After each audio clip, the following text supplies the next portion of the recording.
ابا سلط کہتے ہیں کہ ایک دفعہ میں امام کے گھر میں موجود تھا تو اچانک سے کسی نے زوردار طریقے سے دروازہ پیٹنا شروع کر دیا. میں نے دروازہ کھولا تو دیکھا کہ بادشاہ کا قاصد آیا ہوا ہے ہارون کا، اور انتہائی غصے میں، اور دروازہ اس طرح سے گویا کہ دروازے کو توڑ ڈالے گا، اس طرح سے دروازہ پیٹ رہا تھا. میں نے دروازہ کھولا، اس کو سلام کیا، اس نے سلام کا جواب بھی نہیں دیا اور سینے پر ہاتھ مار کے دھکا دے کے اندر داخل ہو گیا اور پوچھا کہ امام کے متعلق کہ وہ کہاں ہیں. تو امام اس وقت گھر کے صحن کے اندر تشریف فرما تھے، اور اندر گیا اور جا کر بدتمیزی سے کہنے لگا کہ امیر المومنین ہارون نے آپ کو بلایا ہے. امام نے کہا کہ اچھا تم جاؤ، میں ابھی آتا ہوں. چلا گیا قاصد. ابا سلط کہہ رہے ہیں میں بہت زیادہ پریشان ہو گیا کہ ہارون بھی اتنے زیادہ غصے میں ہے، کہیں امام کو کوئی نقصان نہ پہنچائے. امام نے فرمایا کہ ابا سلط گھبراؤ نہیں، کچھ کلمات ہیں جو ہمارے جد امجد رسول اللہ سے ہم تک پہنچے. اللہم صلی علی محمد وعلی محمد.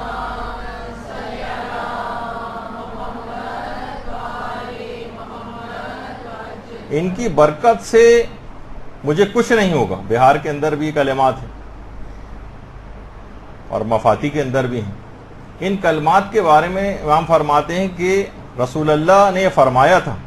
ایک اور روایت کے اندر بھی یہ بات آئی ہے کہ پیغمبر اسلام بھی ان کلمات کو استعمال کرتے تھے اپنے دشمنوں سے بچاؤ کے لیے.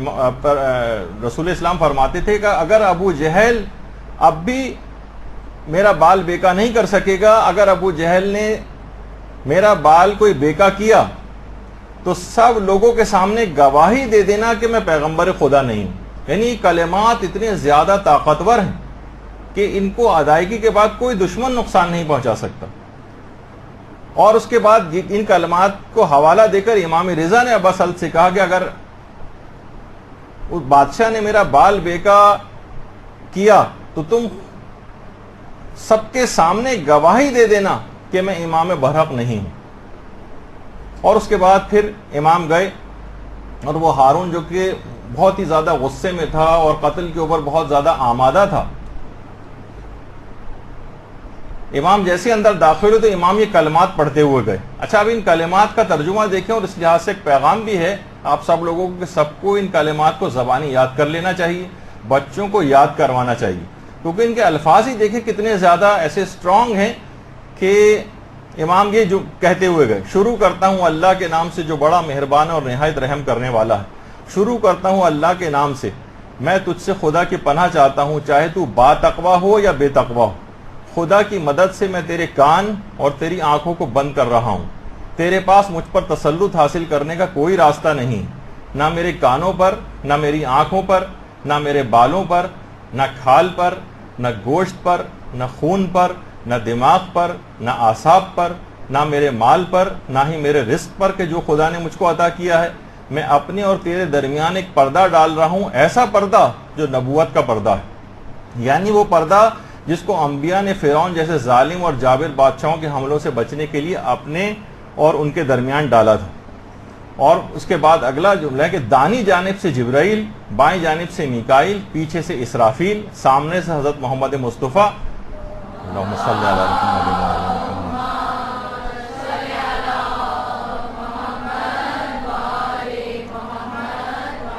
یہاں تک کہ خداوند بھی کہ جو میرے حالات کو جانتا ہے، تیرے شر کو مجھ سے روکے ہوئے ہے اور شیطان کو مجھ سے دور کیے ہوئے. پروردگار وہ تیری قدرت سے نادانی کی بنا پر غافل ہو کر مجھ کو دہشت زدہ اور ذلیل و خوار نہ کر دے.